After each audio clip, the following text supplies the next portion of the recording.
get started. My name is Matt Sinovic. I'm the Executive Director of Progress Iowa. And I'm here today with several of our allies and partner organizations to launch the Healthiest Iowa initiative. And the purpose of this initiative is for these so far 23 partner organizations to join together in coalition calling for Governor Branstad to support Medicaid expansion. Medicaid expansion will benefit the 150,000 Iowans, and as opposed to his plan, and you can call that very loosely because we haven't really seen a full plan from him yet, his proposal will cost the state more and cover fewer Iowans.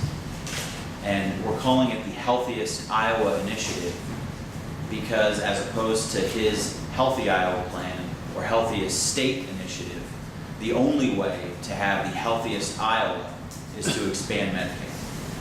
We're going to have a couple of really great speakers, and then we're going to make sure that you all have enough time to get upstairs to the second floor.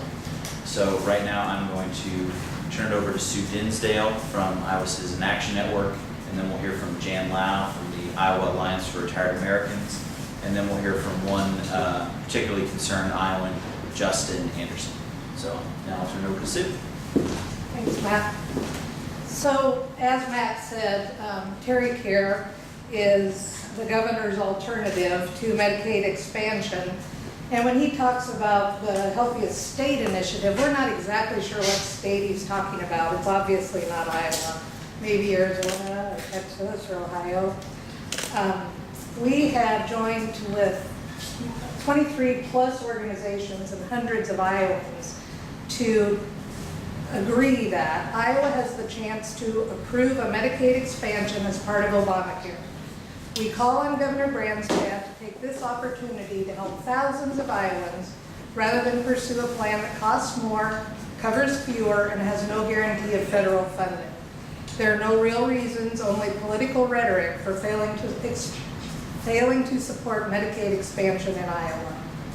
We understand that Medicaid expansion would give these 150,000 uninsured Iowans access to health care. Terry Branstad says no. Conservative governors from all over the country understand that expanding Medicaid is what's best for their state. Terry Branstad says no. Under Obamacare, Medicaid eligibility would be granted to the working poor, not just the absolutely destitute. Now is the perfect time for Medicaid expansion, but Terry Branstad says no.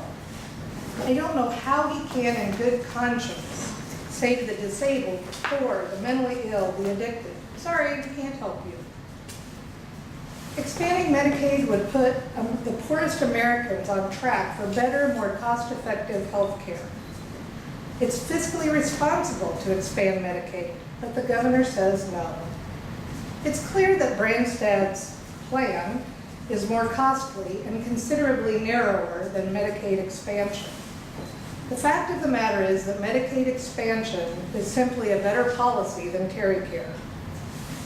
On Wednesday, our coalition is going to embark on a statewide Medicaid Madness tour highlighting the needs of Iowa communities. We're going to have stops in Mason City, Davenport, Cedar Rapids, Waterloo, and other communities.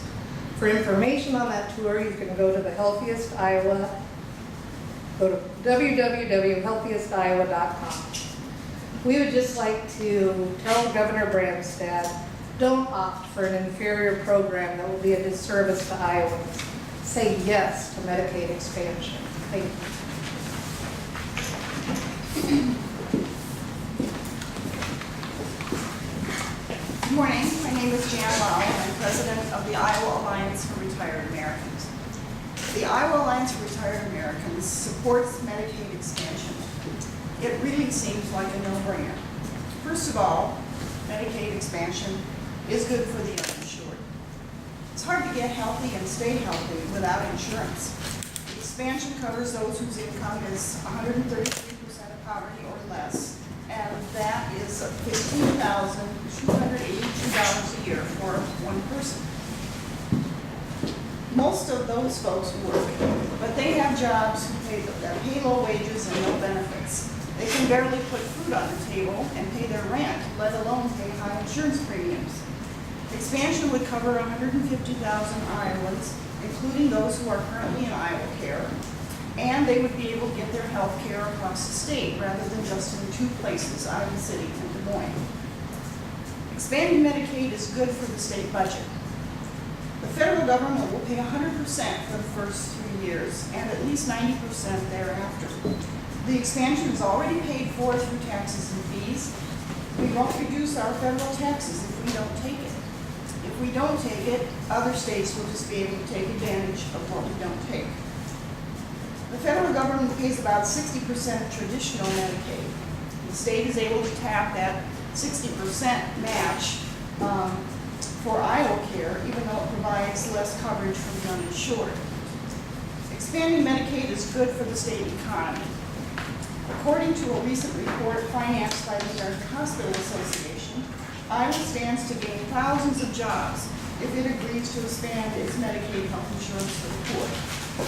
It will add hundreds of millions of dollars to the Iowa economy. Expanding Medicaid is good for all Iowans. Currently, those of us with insurance pay higher premiums to cover hospital, charity care, and bad debts. When more people have insurance, charity care, and bad debt are reduced.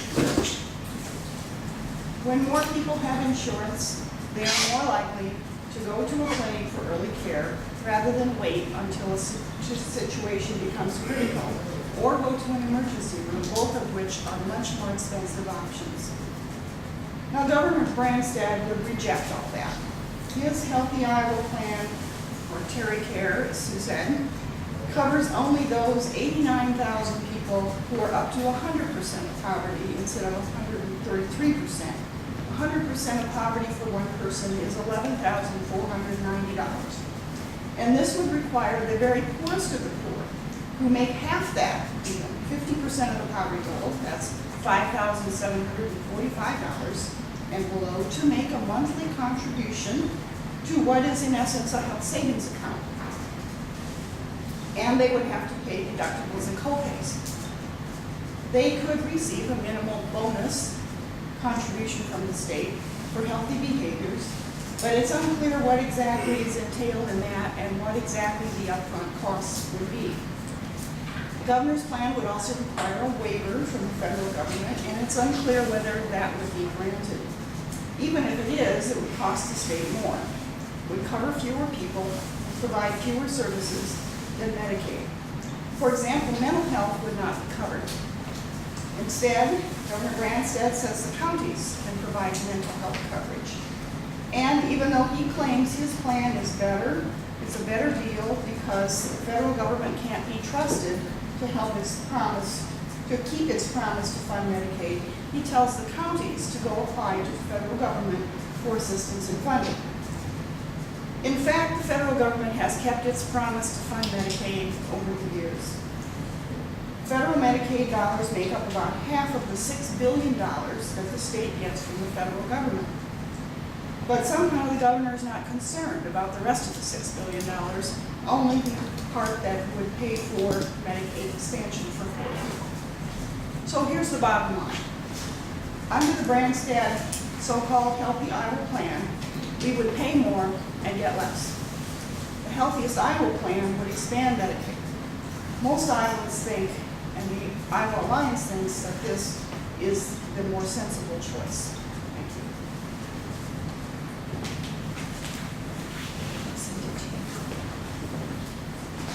Good morning, my name is Justin Anderson. I'm 29 years old. I'm from Clear Lake, Iowa. And I'm one of the 17,000 Iowans that are diagnosed with cancer every year.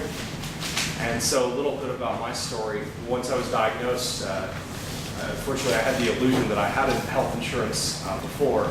And so I had to rely on what the state had to offer me for insurance. I was working full time before all this, and then brain cancer came. And so what was next? Unfortunately, I had to drive 2.5 hours to one of the hospitals that would cover me, and that was the University of Iowa, and that was 2.5 hours away. And when you're getting treatment for cancer, you're getting brain radiation 5 days a week.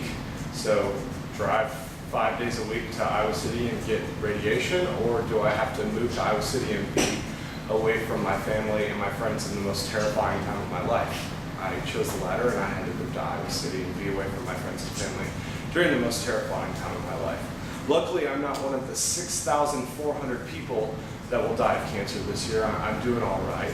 But I have to wonder if we're compromising the quality of treatment that these facilities are giving by sending all of our Iowans to facilities. We need help. We're essentially denying 106,000 Iowans from being able to get insurance. It's a crazy system, and I just want it to be fixed. And I just would have really appreciated if the government would help us out here, not just for me, but for the other, like I said, 17,000 Iowans that are going to be diagnosed with cancer this year. 1/3 of those are preventable, by the way, and we could be giving these people treatment and better screenings. And like I said, we need to change something here. Another thing, once I was done with my radiation treatments at the University of Iowa, I had to go home and continue a year's worth of chemotherapy. I had a chemotherapy pill that I would take every night. And so I had an option if I had some dangerous side effects from the chemotherapy. I had an option of driving 2.5 hours to the emergency room where I was supposed to be treated, or drive to Mason City 10 minutes away to the emergency room to get care, and then essentially cost more money because I'm not insured there. It's just crazy. Let's get it fixed. So I'd appreciate if the government would help us out with that and help out the 17,000 Iowans that are going to be diagnosed with cancer this year.